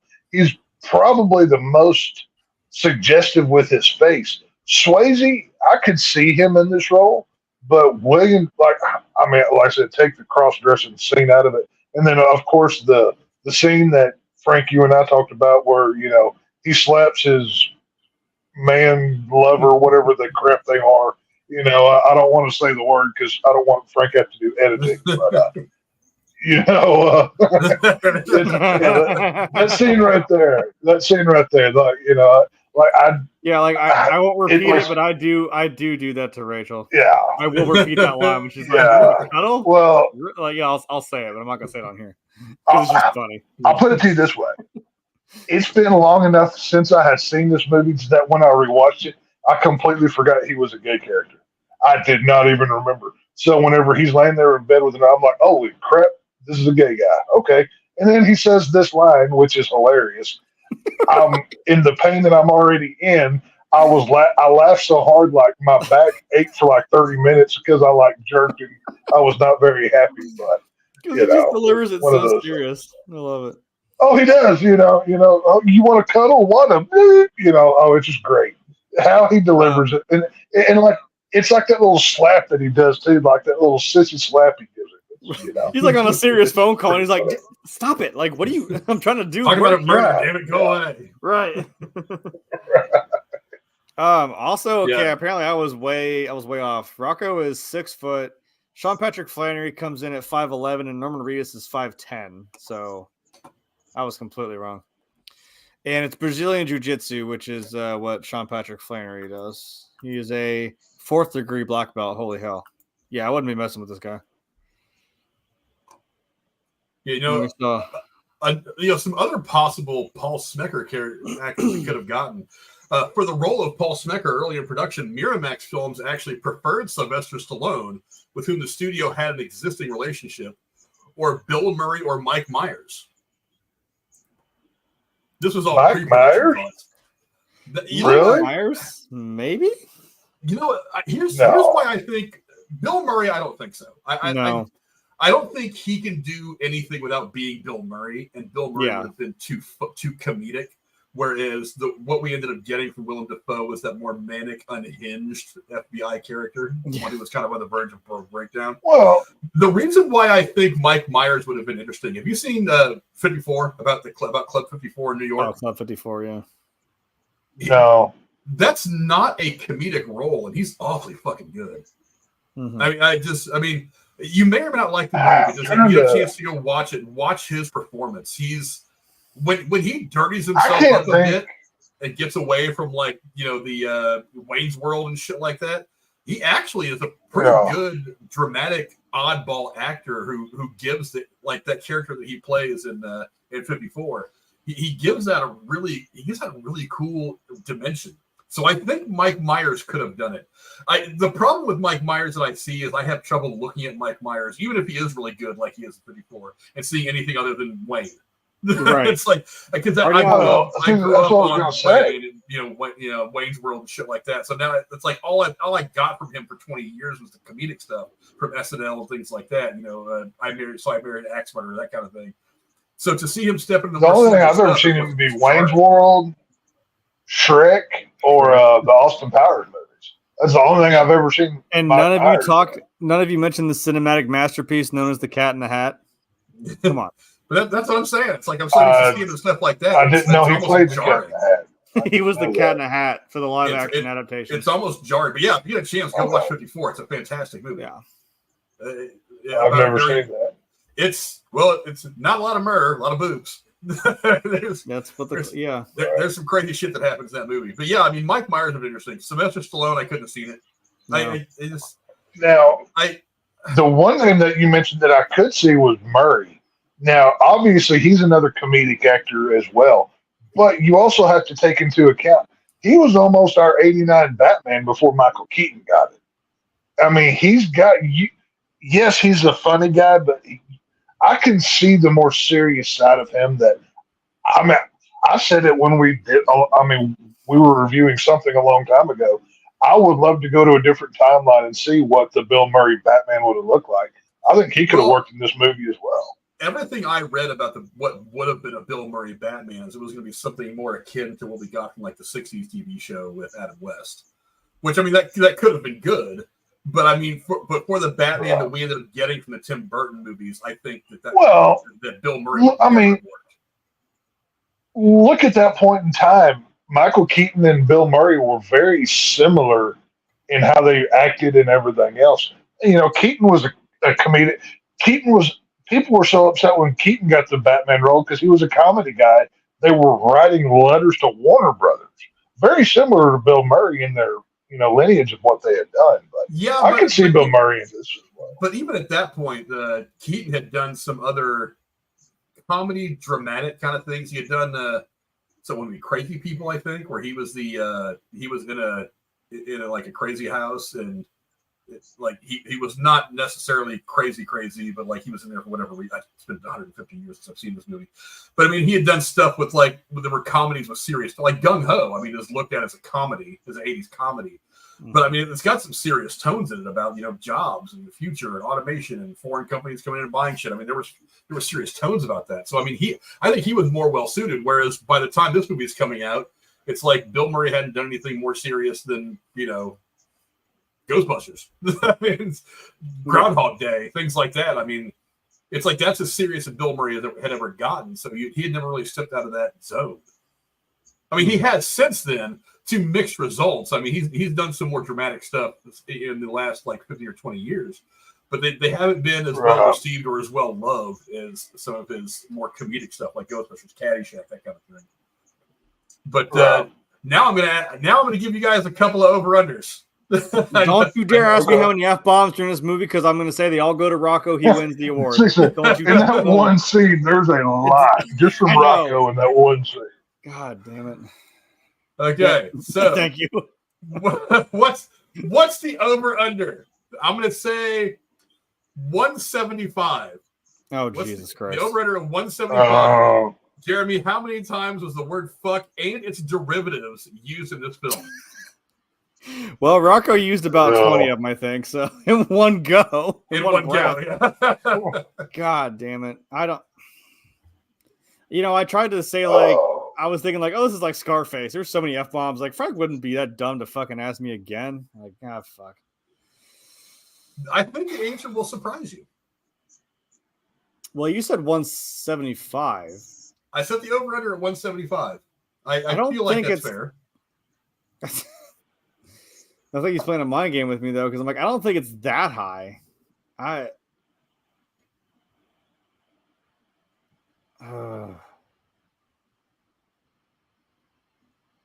Man, you know what? Okay, 175. I'm gonna say under, but I'm gonna say 150. Tex, what about you? I was trying to think, and I'm like,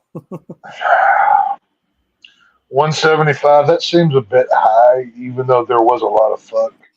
I didn't try to go too low. I'm going to go under as well. I don't want to go like one number from Jeremy to $1. be fair. I'll go. No, I'm not going to do the $1 douchebag move either. I'll go 130. I'll go under at 130. Wow. Really? Okay. Yeah, and Jeremy, you said it yourself. It's like Rocco drops about 50 of them in about 30 seconds of screen time. Yeah. Now, there's actually two numbers here. One of them comes from Wikipedia. One of them comes from IMDb. IMDb says that the word fuck or one of its derivatives is used 246 times. Really? IMDb? Wow. That's from IMDb. Now, IMDb is high up its tits and doesn't know what it's talking about. So, well, here's the thing: is I was curious when I was putting this up together last night, so I looked it up, and I actually Googled what movies have the most F words in it. Now this movie places right about where I thought it would. It only listed about 107 movies, and this movie placed right about where I thought it would. The top 5 are Swearing at the Movie, which I'm guessing I've never heard of. I don't know what that movie is. I'm guessing it's a documentary or something, or some goofy movie. 935 F-bombs. That's a lot. There was a documentary called Fuck, which was breaking down the word and its etymology and all that, where it was said 857 times. That is, by the way, that's an awesome clip from Bill Connolly where he breaks down the eloquence of the word fuck. And I'm like, that is the funniest shit I've ever seen. Oh, it's the greatest word on the planet. It's so versatile. You can use it in every single way. That greatest word ever. Rocco will show you in this movie. You can. Yeah, Right. Number three was oddly The Wolf of Wall Street, which I wouldn't have figured. That But would make. they dropped I 569 do like F-bombs. that movie. Then one movie I still haven't seen this movie. I'm surprised it was this much. Uncut Gems with Adam Sandler. 560 F-bombs. I was like, really? I'm not too shocked, but it's like Adam Sandler doesn't usually go for the hard F-bomb. So now, granted, it was a Netflix movie. He's not doing Happy Madison and Happy Gilmore and Billy Madison and shit like that anymore. But I mean, that's it struck me as odd. Number 5, rounding out the top 5, was Christmas Bloody Christmas, which drops 487 F-bombs. I love that movie. That came out 2 Christmases ago. It's a Shudder exclusive. If you ever want to see a Christmas movie directed by Rob Zombie, go watch Christmas Bloody Christmas. The short premise is the U.S. government created these androids, basically Terminators, to fight in the military, but they found something wrong with them, so they repurposed them as toy store Santas. This is what they became. And on Christmas Eve, one of them goes haywire and hunts people down like it's Michael Myers. And it's raunchy. There's not nudity in it, but you do get girls scantily clad. Christmas Bloody Christmas is on my short list of Christmas films to watch every year. It's like I said, it's on Shudder. Go check it out. It's even got like half of the people that Rob Zombie uses in movies. I adore that film. Amazing. Yes. Some of the other movies that were on this list higher than Boondock Saints was Casino, drops 422 F-bombs. Straight Outta Compton, 392. Menace to Society, 305. Goodfellas, 300 even. Big Lebowski was a movie I didn't expect to see on this list with 281. Maybe I just didn't notice. I've only seen that movie about 200 times. Maybe I just didn't notice. Reservoir Dogs was number 38 with 269. Jay and Silent Bob Strike Back, 248. I would imagine all but 2 of those were said by Jason Mewes. Yeah. And coming in at number 44 on this list was Boondock Saints with 239, only about 7 off of the 246 that IMDb says it has. But it wouldn't change. So I was still right. Anyway. So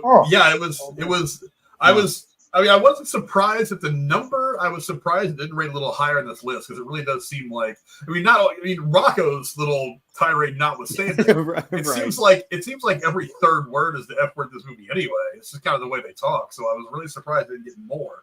But yeah, I thought that was interesting. I mean, I was just like the scene that came to mind was like when Rocco's like just like after they have the encounter with sending a cat through a fucking wall. He walks outside and he's like, you know what, fuck it, I'm the fuck out of here. And Norman Reedus like, fine, fuck it. What kind of flowers you want for your funeral? And then his brother says like, you get a fucking bad vibe, you get the fuck out quick. I'm like, there was about 3 or 4 just right there. I'm like, oh yeah, they do just kind of fly right off the handle in just about every scene. So I don't know. Well, let's see. Now I got to do this one because Jeremy loves him so much. Number of deaths. I'm going to put the over/under at 30. Okay. Number of deaths. Over/under at 30. Jeremy, what do you think? Do animals count? Because I want to put the cat in there. I will say no. Okay, so human deaths. That's fair. Human deaths. Damn. All right. Okay. Oh god damn it! I got to count the bodies again. Shit. So there were 9, right? 9. Okay. What did you say? Over under at 30? The over under at 30. Okay.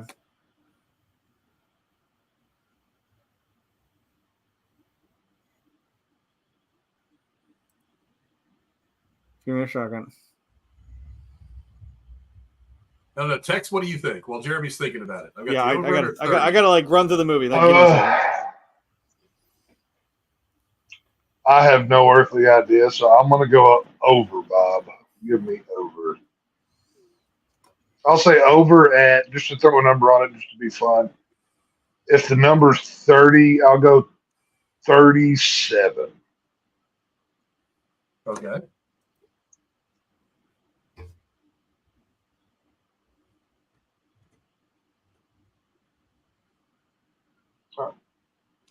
Right now, we need Yeah. to. I'm gonna hold on. I just got really zen. Hold on.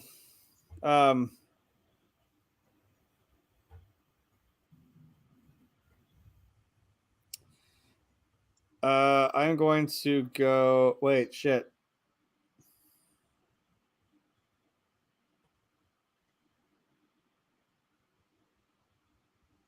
Right now, we need to insert that GIF from. Okay, I'm gonna say. What did you go and say? 22. Okay, he's going under. Yeah, under, but I'm gonna go 22.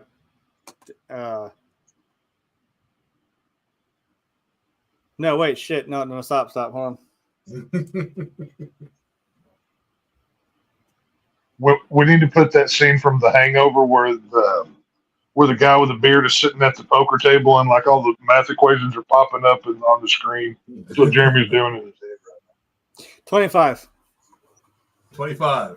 That's your final answer. Oh, you will say 25. Lock it in. That's my final answer. You don't need to phone no friend either. No, I'm not gonna. Nope. According to IMDb, the body count for this movie was 33 and one cat. Well, whatever. I asked about the 33 and a cat. cat. No, it said and but one you can't cat. tell me that fucking cat's name. They were counting the cats separately, which is why I said no cat. But they said 33 and one cat. Well, I can tell you there was one cat. Seeing as I'm allergic to cats, I have no problem seeing them die on screen. You can murder all of them. That was your Tarantino moment because it came out of fucking nowhere. This cat just exploded. Right. Oh my god. I mean, considering we just reviewed Cannibal Holocaust, where much worse things actually happen to animals, watching that cat fake die meant nothing to me. So. You were like I said, I bet you Tex can't even tell me that fucking cat's name. I bet you he can't. Well, this leads to an interesting question. What color was before it? we start to close this thing out, there were two scenes in this movie that were absolutely fucking hilarious. One was the scene with the cat. Yeah. The other one was the scene with Willem Dafoe cuddling with his mister. Those two scenes, every time I watch this movie, I laugh my ass off at those scenes. Jeremy, what do you think is funnier? I think the Willem Dafoe one's actually kind of funnier because it's. I mean, there's the shock of like the cat just dying. The thing that makes it fun, I mean, it's like a oh shit moment, and then the thing that makes it fucking funny is Rocco just goes like, "Is it dead?" I'm like, "What?" He just kills the whole fucking movie. He's like, "Is it dead?" Is it dead? I mean, you got them be like, "I can't believe that fucking happened." Is it dead? I'm like, dude, yes. I think objectively that shot of him holding the revolver when he's like yelling at the girl, like, tell me the fucking cat's name. I'll shoot myself in the head right fucking now if you can't tell me its name. Then she just says, he's like, damn it, what color was it? Like, that was funnier. I would say Willem Dafoe because it was, it just keeps going as, even he smacks him, the guy's like, oh, just like goes back to culling with him. I don't know. Tex, what do you think? What's one of those scenes that you laugh the most? Probably the scene with Rocco was funny, but the scene where William Dafoe calls his man friend a bundle of sticks out of nowhere and then slaps him like a bitch was absolutely hilarious. So I'm just because I didn't expect it or see it coming, and then you're a flaming, so Riverdance he did. Yeah, I mean, well, if you want to add in the scene where he, cross dresses and hits on the Russian guy, go to cover, man. Nut shot. He kicked that old boy in the nuts so hard the Dallas Cowboys tried to sign him as their next field goal kicker. But it's if you want to add in that part to it, I'd say William Dafoe just for the line delivery alone. I mean. No, he I'd did. probably go Damn with it! I thought he didn't die. I was like, I forgot he sat back up and then like boom, shot him in slow motion. I'm like, oh, that's right, he did die. Right. I wouldn't have mattered anyway. I wasn't even close. Damn it. Yeah, I mean, for me, it was the scene with the cat. I mean, it's funny that scene with Willem Dafoe is. It's like the cat scene came out of nowhere. It's like it's like he's having this little moment where he's like hitting the table, and the gun, for reasons I don't fully understand, goes off. I mean, he's just hitting the table. He wasn't hitting the gun. it goes off, and then all you see is just a red splatter with a little bit of fur around it on the wall. And I was like, that is the funniest shit. And then like Jeremy said, he tops it off and like, is it dead? I'm like, it's in pieces on the wall. Yeah. And then, like I said, what makes it even funnier later is it's in the background. You got to look for it when they're sitting at the table. I think it's when they're waiting for Rocco to call back, and the two girls come home. They taped like just a picture of the cat over the blood stain on the wall just to try to cover it up. It doesn't do anything for it. I don't know. I still funny. say the funniest scene in this whole movie is when the brothers, are ski masked up, and and Rocco just freaks out and he says "fuck" 75 times in a row. Yeah. To me, that's the best scene in the entire movie. That one will make me bust a gut laughing anytime I see it. Just because he's so just he realizes I was about to die if my friends didn't save me, and then even my friends threatened to kill me, and he just like he has his mental break in that scene. That's what I'm saying. Like, if you look at the people, they see him and they're like, wait a minute. Right. This has got to be his big break. And they're like, we got to fuck with him, though, right? And he's like, yeah. like, you fucking assholes. Like, what would you do? What were you going to do? Laugh the last 3.5 funny, man? I could see me and my friends doing that to each other. Whenever me and my friends were growing up, like, if we were camping or hunting, whoever the first one to pass out, we would put them in their sleeping bag and carry them like half a mile away and just leave them somewhere. And they would have to find their way back the next day. We would do stuff like that. So, I can appreciate it. There is like funny, more realistic things in this movie that they address. Like after they come down down through the building and they kill all the Russian mobsters in the hotel or whatever. And, of course, they always fight about and it carries into the sequel, the thing about the fucking rope. Trust me, that rope comes back. And he's like, yeah, well, name one thing you're going to need the fucking rope for, huh? And, he's like, and then he's like, well, that was a lot easier than I thought. He's like, yeah, in the movies, you got some guy that like, jumps over the sofa. He's like, yeah, you got to shoot at him for 10 fucking minutes. It's like, yeah, we're pretty good. And it's like, again, like, you can believe that these guys are like actually brothers because he's like, so what do you think's in that little case? And they just run after each other, like dragging each other down, trying to get to the bag. And then immediately go into that where they're like, oh, we're gonna fuck with Rocco, make him piss himself probably, and then drop like 30 F-bombs in one breath. Love that saying. Mm-hmm. Yeah, BJ said she's not going game with you, Tex. That's fair. Well, why not? Just the trick is don't be the one to pass out first, and we won't take you. I mean, we're not going to leave you somewhere where you're going to get carried away by a river. We're just going to carry you off in the sleeping bag and leave you where you don't know where you are, and you have to find your way back to the campsite. It's fine. It's a practical joke. It's no. Yes, something else you shouldn't do in our circle of friends, BJ, is fall asleep when you're on a stream. Because Frank will put massive penises on you to the point where Drew had to delete the stream and edit it out. Just on the last show of Derailed. That is the last moment in Derailed. Frank with his dick pics. Frank will forever have. So far. As it stands, Frank will forever. At your eulogy, Frank, whenever you die, I will make sure your family knows that Frank killed a YouTube channel with dick pics. That's what I'm going to tell them. But they were like animated. They weren't like real. It wasn't real, but it's funnier how I tell it, so that's how I'm going to do it. Well, I mean, it's the modern day version of like falling asleep at the party and your friends take the marker and right. Yeah. I was like, I'm a fucking champion. At snooze, you lose. I'm like, I am not falling asleep first because I know shit happened to me. All right, that's why. No. And what made it so funny, the way that Rose passed out, Frank put one where the tip of it was right at his mouth too, and this thing's like a massive Bigfoot-sized ding dong. Everybody'd be jealous of this thing. It was. Rose was pissed for days after that happened. Well, it was animated too, which he's all into the anime. So give him a little Ron Jeremy right there in the mouth. I made a G-rated one too. I made a G-rated one too. The one where with Bernie Sanders and the mittens and the mask sitting there and all that. Yeah.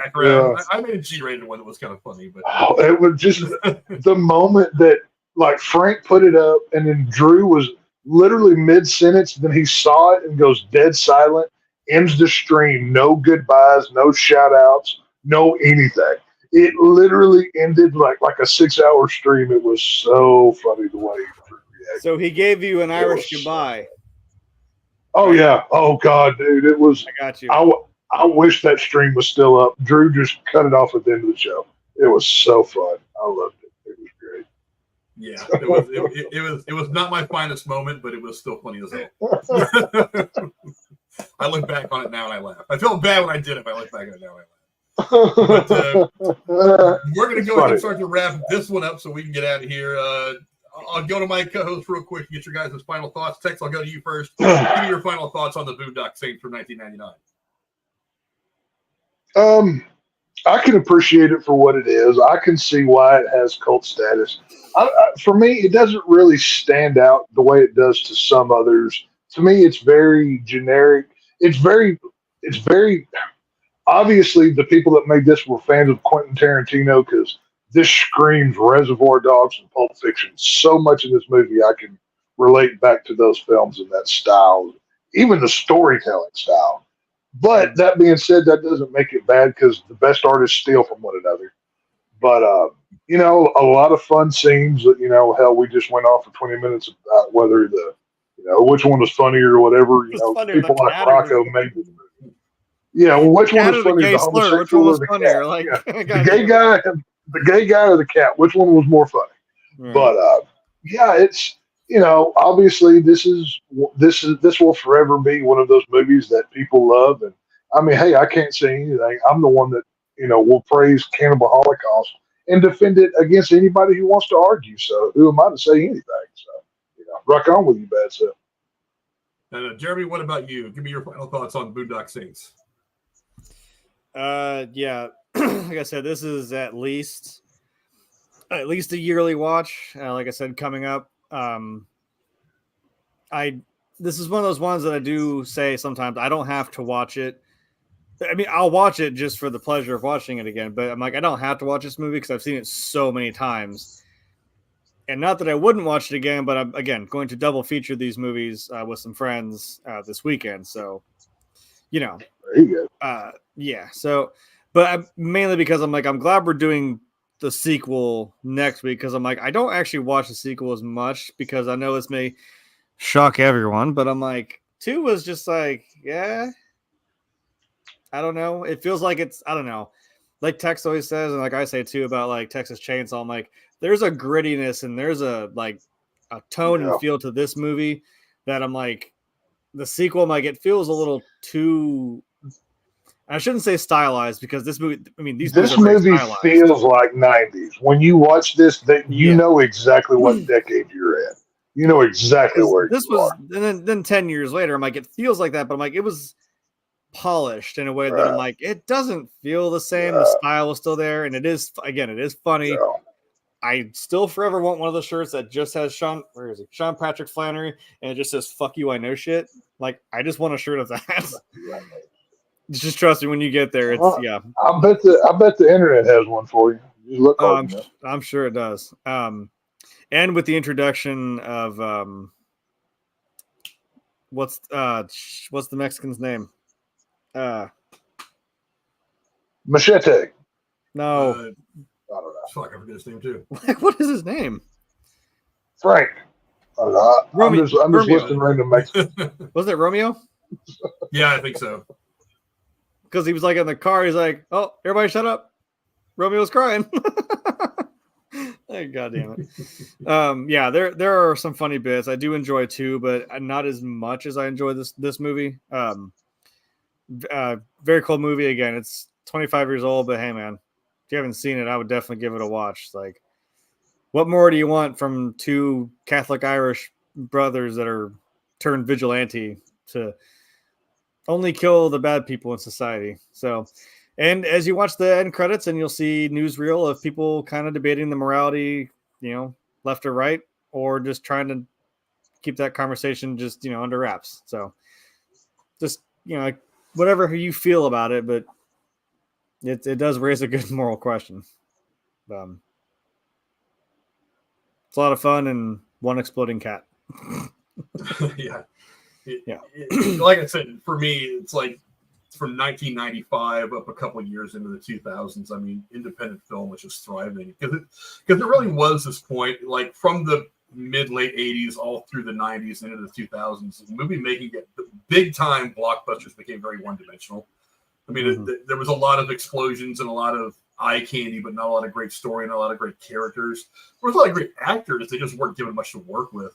But this is the one movie that the smaller independent films generally, because they don't have the budget to blow on all the big explosions, they had to do what movies of the golden era of cinema did. They had to give you great characters, great dialogue, great acting. They had to do the stuff that makes movies great because they didn't have the budget to do anything else. And when you do that, you end up getting like Clerks. I mean, yeah, it's a weird, goofy kind of dick and fart teenage movie at its core, but I mean, really, there's good character and good writing in that. I mean, same thing with this movie. It's like you didn't have $6 million to make this movie, which even back then was not a lot of money. You've got to make sure that you have an entertaining film with great characters and great writing to really draw people in, to get any longevity out of, to be able to stand the test of time. And this movie does that to me. And I think the second movie is every bit as good. That's one of the things they could have done wrong with the second movie. The budget was only like a couple $1 million bigger for the second movie. Yeah. But I mean, after the first movie had taken off, they could have gone bigger. They could have done a lot more. I think one of the best things they did with that second movie is they were like, no, we're gonna kind of stay in our lane here. We're not gonna. I mean, like Blair Witch Project, great movie, made for $12 or whatever. Blair Witch 2, big budget, absolutely terrible. It gets away from everything the first movie. I love Blair Witch Book of Shadows. I am a fan of that movie. I love that movie. But they could have made that mistake with the second film, and they didn't. We'll talk about that more on Tuesday.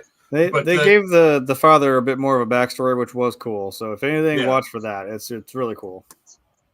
Yeah, anytime you get more Billy Connolly on it, he's hilarious as shit. But I think this is definitely, like I said, it's Jeremy says he watches it a couple times a year. This is one of the movies that I could watch once a week and be perfectly entertained with every time. I mean, it's not. I know what's coming in every scene, and I am still enthralled. Like, the cat being shot off the table and splattered against the wall. It's like that scene never gets old. And there's actually a lot of scenes in this movie that just don't get old as you watch them. It's like, Jeremy was talking about the scene where they kind of like clumsily fall through the air duct into the room where all the Russian guys are at, and while they're swinging around the rope, they're just like picking these guys off. It's like I said, they were John Wick 25 years before John Wick. It was that kind of a movie with great comedy, with great characters, with characters that you kind of side with them a little bit. And just like Frank said, I'm like, I don't care how many times you watch the movie, you still say the prayer with them every single damn time, every time. Makes my heart race a little bit. Even yesterday as I was watching it, whenever they say the prayer, I was like, ooh, here's that part. Here's that part I like so much. There's a Leonardo DiCaprio in the movie, like, ooh, right there. There it is. Right there. You said the thing. But I don't think you can go wrong by watching this movie. By watching this and the second one as a double feature, I think they're even better when you watch them back to back. Oh yeah. One of the things I look forward to so much about getting the third one eventually is that I'll be able to sit like on a Saturday or a Sunday. As soon as I get up, start part 1, part 2, part 3, the whole mosaic of the brothers is going to be of the MacManus brothers is going to be fantastic. Just don't, as Brooding Gamer will attest, don't do that with Jurassic Park. You were going to hate yourself. We watched all. Especially I don't know. We watched all 5 movies in a fucking row, and then went to see Dominion right after. That was a fucking long day. I don't know if y'all saw this on X or not yesterday, but allegedly, Scarlett Johansson has been offered the lead in the new Jurassic Park movie. So we'll see what comes of that. So I did see that yesterday. Well, I mean, she can act, so now you just got to give her good dialogue, give her a good story. That's or white t-shirt in the rain will suffice from good acting. I will take that as well. Either way, it'll help, but I mean, let's face it. Let's face it. The dinosaurs are the stars of the movies anyway. Make the dinosaurs good, and I'll forgive some of the shitty acting. But we'll go ahead and wrap things up there. Thanks a lot to my amazing co-host for being so awesome as usual. Starting with my head last mate Jeremy. Where can the folks at home find you, my friend? I'm here every Tuesday, Thursday, same bat time, same bat channel, same prayer, same vigilantes, all that crap. And I'm a pretty bad content creator. My name's right there. You can figure it out. I suck at Fortnite, so. And the Star Wars Battlefront classic collection, whatever the hell, is getting absolutely bombed on Steam. But, however, I didn't play it to play it online, so I don't know.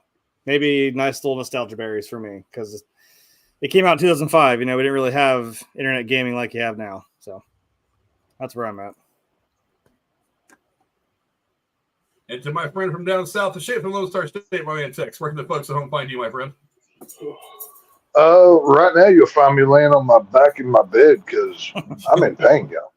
But other than that, you know, when I'm not passed out on pain medication, which my apologies for Tuesday, I was passed out at half an hour before the stream was even going to start. So, you know, I missed that one a bit. But you know, my recommendation for this one, since I can't even think straight, I'm going to go ahead and say 2001 Maniac, starring Robert Englund, of course, the great Freddy Krueger.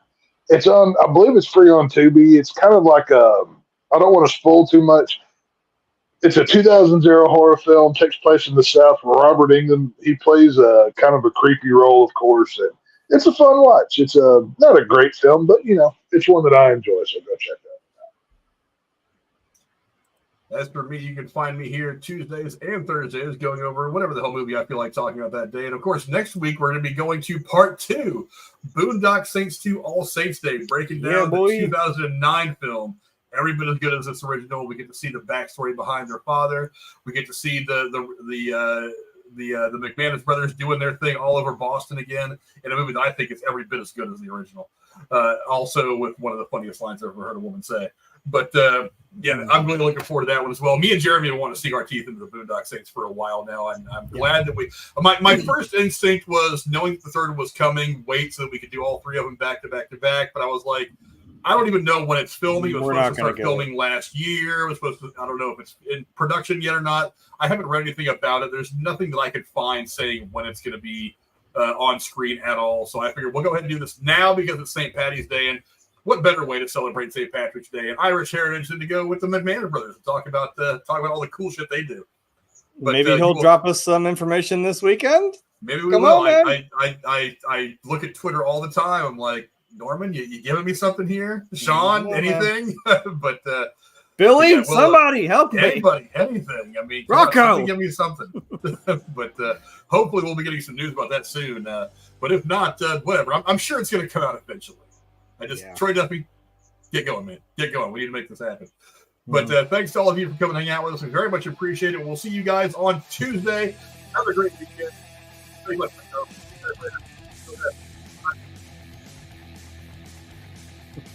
I mean, funnier cat and shepherds death. We shall be. Oh, sorry, I was going to start saying that. What was the funnier cat death? Was it the one in this movie or the one in National Lampoon's Christmas Vacation? Ooh, that's a tough one. I don't know. I think the funniest one is in that UHF movie where that guy's just flinging animals out the window. I think that was my favorite. Well, to be fair, when Jack Black kicked Ron Burgundy's dog over a bridge, that was pretty damn funny. Oh yeah, that's how he rolled. I may have to put. I'm in a phone booth of misery, or whatever he says. I'm in a glass case of emotions. Another glass case of emotions. Daily conversations. Right. Yeah. Oh, good God! Thanks, everybody.